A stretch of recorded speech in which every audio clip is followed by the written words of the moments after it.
Bismillah, Alhamdulillah, Salatu Wassalamu ala Rasulillah. Hope everyone is fine.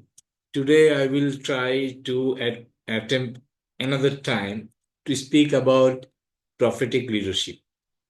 Actually, I was trying to develop a prophetic leadership model since long, and as I am a leadership trainer, it's my response. I felt like that is my responsibility uh, to develop or to derive a model of leadership from the life of our Prophet Muhammad Sallallahu Alaihi Wasallam and other righteous caliphs after him. And I'm not sure this is not a perfect solution yet, but I will try my best to develop a model. And so far, I came up with 13 points to discuss about, and this 13 point I will share today. 3 plus 10, basically, that I will try to cover the prophetic leadership model within this 13 point. It's a huge matter, and it's not a matter that I can uh, share with these 13 points, because there will be opportunities to go beyond these 13 points. But what I try to do, I try to develop this model for a for the general folk, the general people, to understand, especially the people who are really interested about leadership and who has already learned the different leadership models available uh, for them. They will get a benefit, and inshallah they will able to connect some of the points with the Islamic leadership model. I'm saying here prophetic leadership model and not Islamic leadership model, because I tried to focus on specifically on leadership. But we all know that leadership doesn't stand alone. That's why if we talk about leadership, it brings so many topics there. So I will keep focus only on leadership, leading self and leading others. So from that perspective, I will try to share my knowledge or my whatever knowledge I have, and today, inshallah. So let's start with the point. What is prophetic leadership? Okay, before starting with that, I want to share a specific one single parameter of a prophetic leader that is described in Quran, especially in Surah Hud, in different places.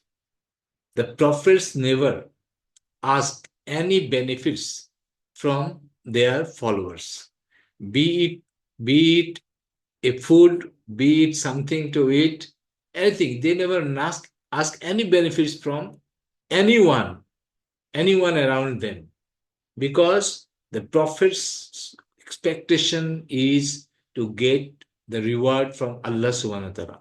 That is one differentiating factor that will separate or distinguish between a prophetic leader and a general leader that we understand. In real world, we see our leaders, they are they they are running for fame, they are running for authority, they are running for all the benefits. You will see all the benefits are centered, and their expectation from their followers is very high. And truly prophetic leaders, they don't ask any reward from their followers or the people around them.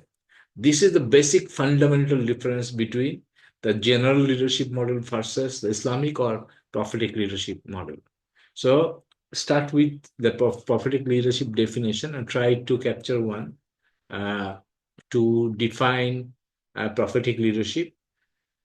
Prophetic leadership is the bold and visionary practice of building others with deep moral clarity.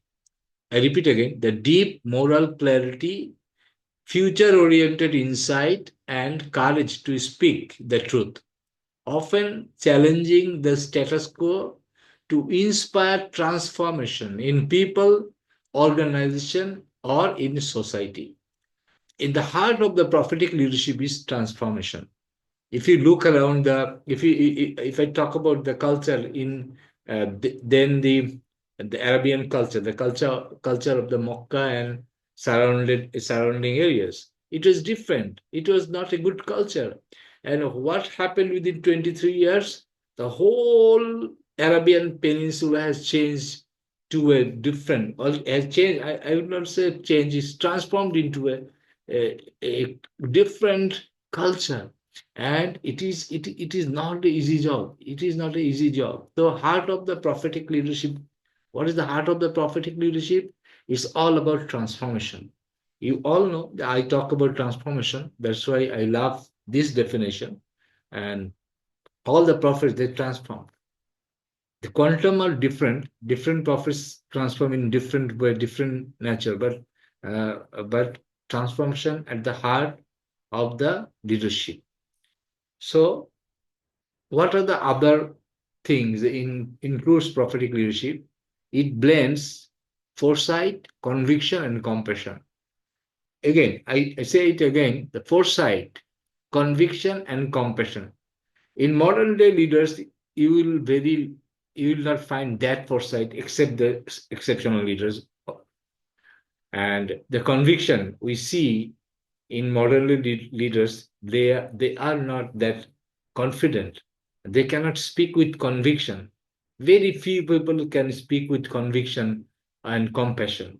And these three qualities, the foresight, conviction, and compassion, is the primary qualities of the prophetic leaders. So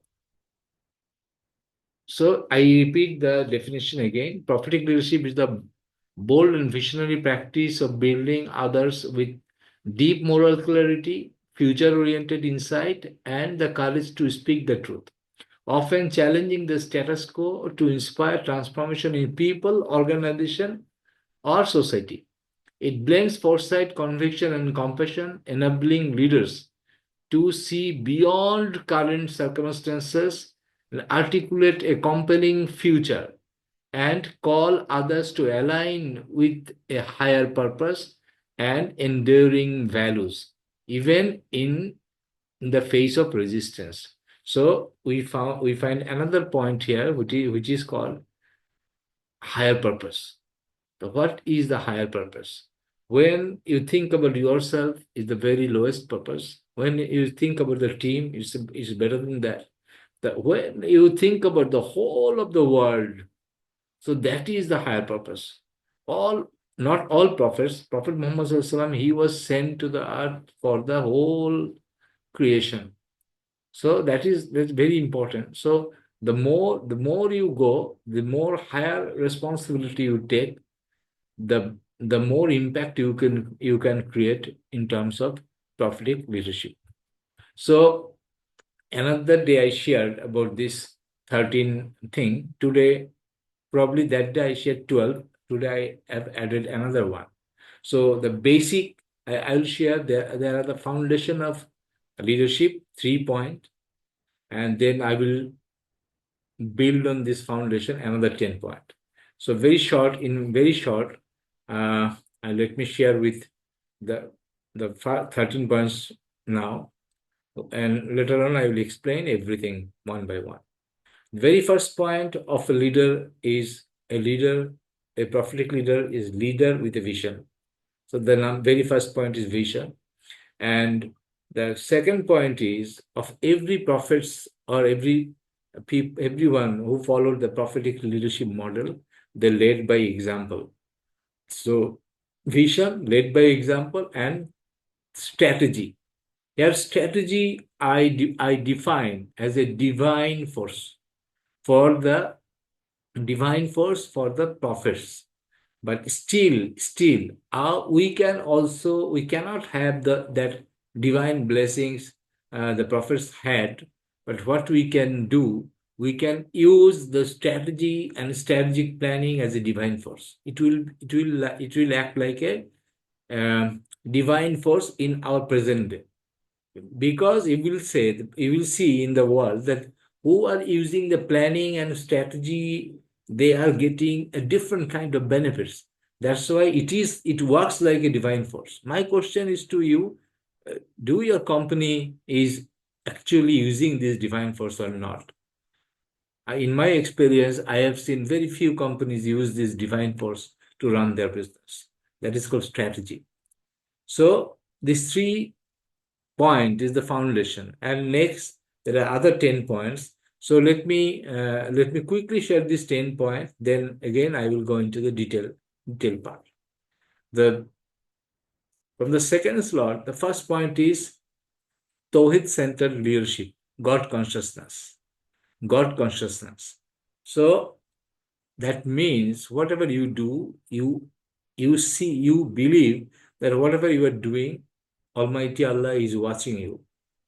And that is very challenging task, because many of us believe if we can do it secretly, I will not be responsible. If we can manage people, I will not be responsible or accountable. Actually, that is causing a serious problem in current scenario. So, point number 5, ilm. If you don't have knowledge and wisdom, then you are not that you are not good. You are not a good leader to perform or to achieve something. There is just I cannot tell you the exact reference. There is the the people, the dumb people are who can see, and who cannot see are not the same. The knowledgeable people are ignorant people are not same.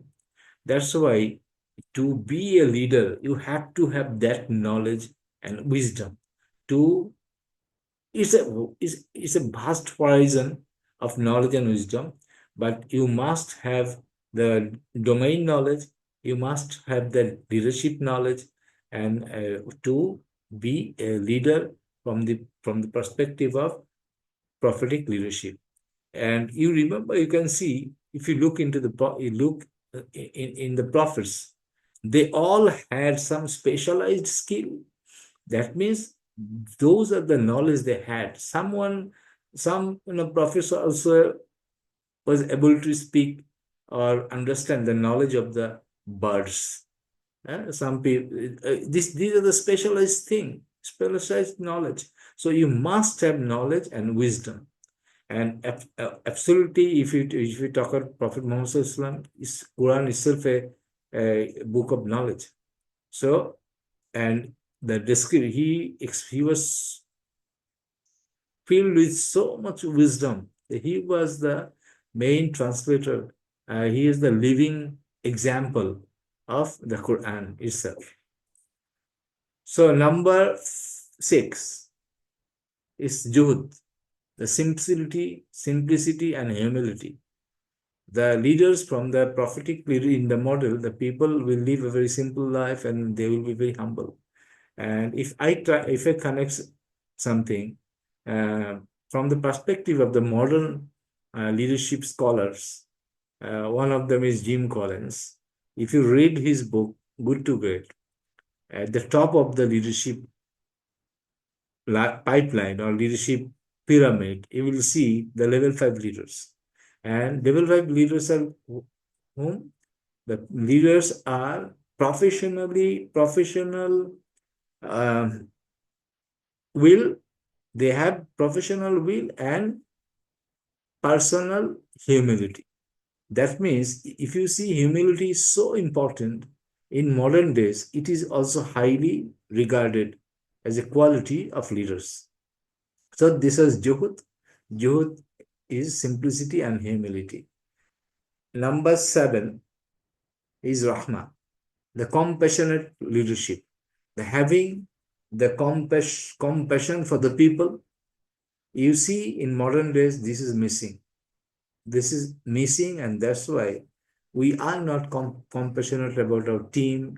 We are not compassionate for the people working for us, and we are not compassionate about the common folks of the country. That's why it's creating not only the problem in our countries, but it is creating a problem, you see, in the global world. In the global world, what you see in happening in Gaza, what you see happening in different countries, the oppressing the people, this is clear example of lack of compassion. And you see, this is far away from the practices of the prophetic leadership. So you as the leader must exhibit or must demonstrate this rahmah. So it is very important to be a prophetic leader to be compassionate. And I have seen many practicing people also very harsh, very hard on their people. But this is not actually the part of the prophetic leadership. If you want to follow this compassionate leadership model, prophetic leadership model, you must show compassion for your people. You have to make things easy. Not you are not as a leader, you should make other people's easier, not harder. And I have seen many people is very strict, and they are trying to make people life hard, not easy, not simple. So this is the seventh point. Let me go to the next point, is the number 5. This is sabr, patience and perseverance. If you see that from the life of our prophets and other prophets, so they had gone through different challenges in their life, and they were patient, and they persevere in the face of oppression, in the face of the tortures they went through. And this is the classic example of living a leader's life. We don't want, but nowadays, if you see how this passions has got a different shape. For example, if some people are not doing well, and if you can keep your cool, that is also passions. If your expected profit is not coming, and still if you are hopeful for the better future, that is also passions. And if your one project fails, you persevere for the cause of the whole humanity. You should persevere. So this is sabr. We all have to go through this process to be to show passions and adapt sabr in our leadership model. Number 9, basically, number 9 is khidma. Khidma is the service to the people. And every leader, they were not the prophetic leader perspective. You are not the king. You are a servant of the whole nation. If we see in the modern world, we see those are the kings leading the countries and leading the organizations. But you should be a servant leader, and you must enable people to perform their unique job, and this is very important. So this service actually demands twofold. Number one, threefold basically. Number one, your organization. You must be a servant to the organization. And number two, you must be a servant to the customers you serve. For the value you create for the customers, that is also part of the service. And your organization is operating in a country and under government rules, and you also you should be someone to serve those institutions, and by adopting the best practices and the moral practices you have. So this was khidma, number 9. Number 10 is amana, trust and accountability. So you see, what we see in this time in our country, that the leaders are missing trust and accountability. They violated this principle, amana. They thought it's all their asset. Some of them believed that they are actually feeding the people. Actually, they in instead of showing their servant mindset, all the time they showed the God mindset. And some of them are acted like God. That means the Firaun. So it should be a different one. You trust and accountability. Everyone must be accountable in the organization. Everyone. No one should be out of this framework. And trust and accountability, it is something everyone must display in their day-to-day task and in their everyday interactions, and also running the business or running an organization. So this was 10. So let me come explain 11, which is adl, justice and fairness. Justice and fairness. So you see, when there is no justice, then in no fairness, you will lose two things from the people. Number one, their heart and mind, and number two is their hands. Let me explain it. If you cannot ensure justice and fairness, they will not work for the organization or for the country with their heart and mind.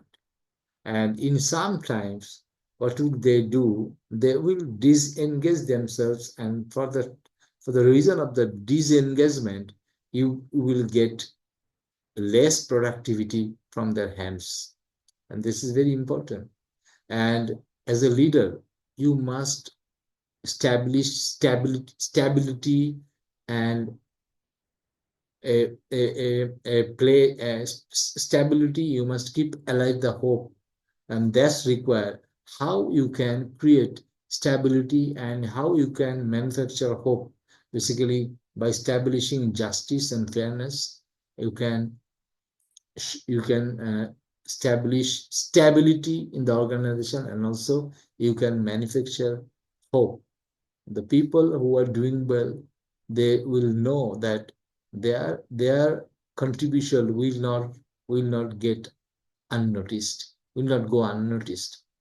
So this is number 11. Number 12 is, uh, you see, the other day I told you, from Tawheed, Ilm, Juhud, Rahma, Sabr, Khidma, Aman. These points are basically you can do without anyone's help. You solely responsible for these factors. So this is the part of the self-leadership. And when it comes to adl, justice and fairness, you cannot do alone. So you have to have a team. And then shura, which is consultative decision making, from the Islamic perspective, this is very important. You will not take any decision on your own. You have to bring in those important persons, the stakeholders and the experts, the subject matter experts, to take every decision, even you believe this is your decision, the correct, the most, there is no fault in it, but you must go through the process so that people will come in, and if you are really so confident that you should be able to convince those people around you, so that you have a consultation with them and let the decision from your side become the decision of everyone's decision. So this is very important. So from the prophetic leadership, this is very important to take uh, consultation from people around you. Two, three factors in consultation is important. Number one, we all know that the person should be a subject matter expert. Number two, that the person should be able to see the future. Future. The number three, the person also should know the execution capability of the organization or of your team or even you as a leader. Then the right decision will come. Number 13, the last point from the prophetic leadership is ihsan. Ihsan is excellence in leadership. Ihsan means doing whatever we do, we should do at our best, and we should always strive to take it to the next level. It is a never-ending game, and there should be continuous effort put into place to to build a son in whatever we do in our organization, in our personal life, and in our society. So these are the 13 points. Basically, the first 3 points I say it is the foundation. Then the next 6 points is six, seven. Next seven is for the teamwork. You cannot do it alone. And the after that, the last three is for the team perspective from Adil, Shura, and Ehsan. These three are from the team perspective. It's very important to uh, actually, I've tried to build a model. In the first part, the foundation of leadership is vision and led by example and strategy, the divine force. So these three is the foundation of leadership. Then another six is self-leadership, and then another three is the team leadership or leadership beyond. So this is very important. I wanted to go detail one by one. So very quickly say from the vision, I want to say a few words. Uh, in Surah Tawbah, the Surah number 9 and Ayat number 33, they are mentioned that Prophet Muhammad was uh, the example and visionary leader, and and he was sent to give us guidance with a din haq leaves hirahu ala din. Sorry, this not this one, and he will what they say that he's a visionary person. He will prevail over everything, every other ways. So this is very important. And I would say another example, where during the time of the Khandaq, when Prophet was trying to break one stone, that time he said about the Sham. He said the Sham is yours. This country is yours. This is yours. That means that time he ignited a vision for the Muslim Ummah. That means he established a vision to expand this religion throughout the world, and this was very important. The next point, if I say, what was the core vision of Prophet Muhammad? To establish a just, ethical, and God-conscious society on earth. That's all. That's all. And the next point, if we see detail in his vision, there are what are the quality of his vision? There are four quality of vision. His vision was purpose-driven. His vision was long-term, and his vision was scalable and global, and finally his vision was inclusive. So it will take so much time to go in detail. Let me cover and let me try to cover in a nutshell. Okay, how he realized his vision? He realized his vision by building people first. He created a circle of Sahabas, and that was the very important point. He created ethical system. He left legacy of leaders. That's why the after his death, actually the legacy of leaders he created, they actually spread the word and they ruled the world with his legacy. That's very important.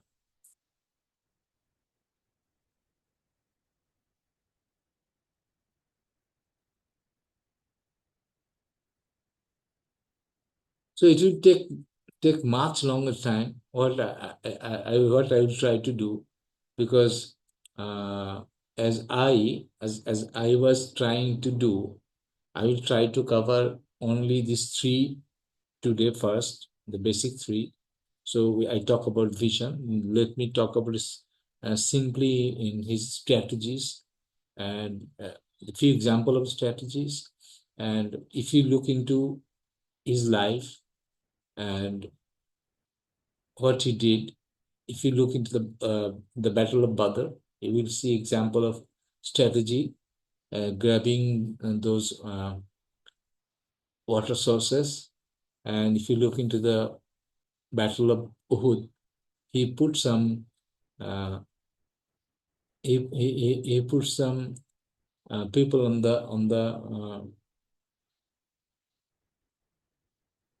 Jabal, on the mountain, and this is a kind of strategy. And you see from uh, uh, a different strategy. They probably don't. Everyone says about it. One of my colleague, he told me, and I really I see this is a very this is also a part of a strategy. His marriages was a strategy because you see through his marriages he built relationship. This is very important. And what we see now, we all know how important this relationship is. Actually, through his marriage, he built a global relationship in terms of through, through his marriage. It's very important. And I thank that person who mentioned this because I was consulted with him before finalizing the model. So okay, so let me end it today with a quick repetition of this 13 points. And because to explain all this in detail, it will take much more time. I think it's important to uh, keep it small, keep it short. So I repeat, three foundational points from prophetic leadership is vision, lead by example, strategy. Leader must have a strategy where especially I say about the strategy will be the divine force for us. If we follow if we follow the prophetic leadership model, and if we plan, strategize, and that strategy will act like a divine force for us. So these three, then another six, another seven, which is God consciousness, Tawhid centered leadership, then ilm, knowledge and wisdom, then juhud, simplicity and humility, then rahma, compassionate leadership, then sabr, patience and perseverance, then khidma, service to the people, then amana, trust and accountability, then justice, adl, justice and fairness, then shura, consultative decision making, then ihsan, excellence in everything we do. So that's for today.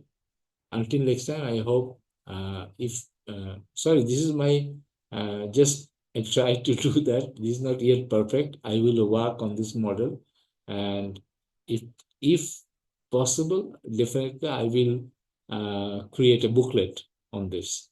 So until next time, I wish all the best for all of you. Subhanallah bihamdi. Ashhadu an la ilaha illa anta astaghfiruka wa atubu ilayk. Assalamu alaikum wa rahmatullahi wa barakatuh.